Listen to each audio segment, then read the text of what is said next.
بسم اللہ الرحمن الرحیم۔ السلام علیکم ورحمۃ اللہ وبرکاتہ۔ میں ہوں آپ کا خادم عبدالمجید۔ آج آپ حضرات کے سامنے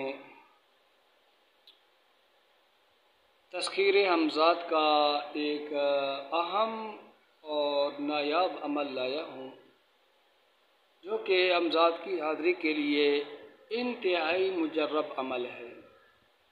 اس کے لیے کوئی اور وظیفہ کرنے کی ضرورت بھی نہیں ہے، صرف آپ اپنے نام سے ہی حمزات کی تسخیر کر سکتے ہیں اور اسے آپ اپنے قابو میں کر سکتے ہیں۔ آپ ایک تو خلوت نشین ہو جائیں۔ خلوت نشینی کا مطلب لوگوں سے میل جول آپ کا کم ہو، زیادہ وقت آپ کا خلوت میں ہی گزرتا ہو اور عمل کے لیے ایک مخصوص کمرہ ہو۔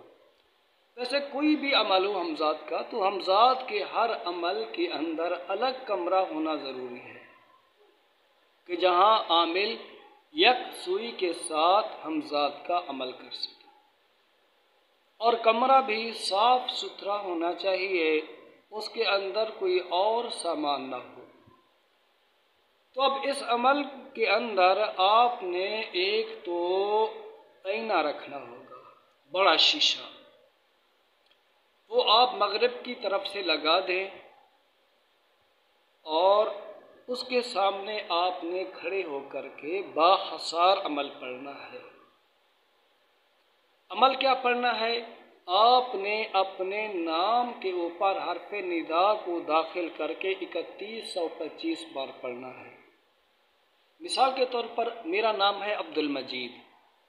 اب اس عمل کے اندر میں نے اپنے نام کو 3125 بار پڑھنا ہے، یا عبدالمجید یا عبدالمجید یا عبدالمجید یا عبدالمجید، یا کسی کا نام عبداللہ ہو تو یا عبداللہ یا عبداللہ یا عبداللہ، آئینے کے اندر دیکھ کر کے۔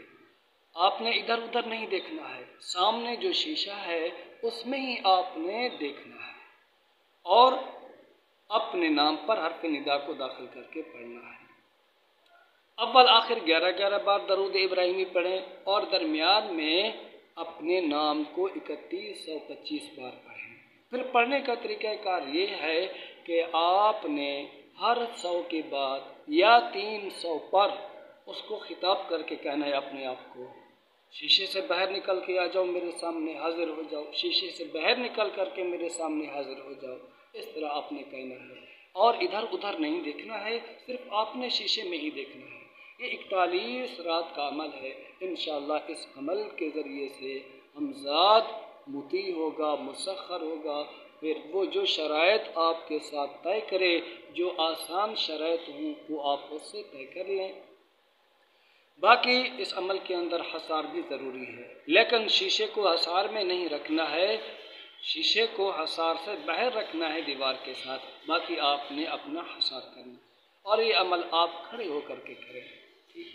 باقی جو پرہیز ہوتا ہے ترک حیوانات جلالی جمالی، وہ تو ہر حمزات کے عمل کے اندر ہوتا ہی ہے، اس کے اوپر میں نے کچھ تفصیل ڈالی بھی تھی۔ انشاءاللہ کبھی ترک حیوانات جلالی جمالی پر ایک مستقل ویڈیو بناؤں گا۔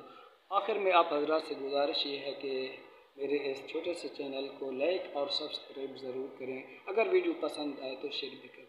السلام علیکم ورحمۃ اللہ وبرکاتہ۔ باقی کوئی مزید تفصیل کوئی بھائی پوچھنا چاہے تو کمنٹ کے ذریعے پوچھ سکتا ہے، اور واٹس ایپ نمبر پر بھی رابطہ کر سکتا ہے۔ السلام علیکم ورحمۃ اللہ۔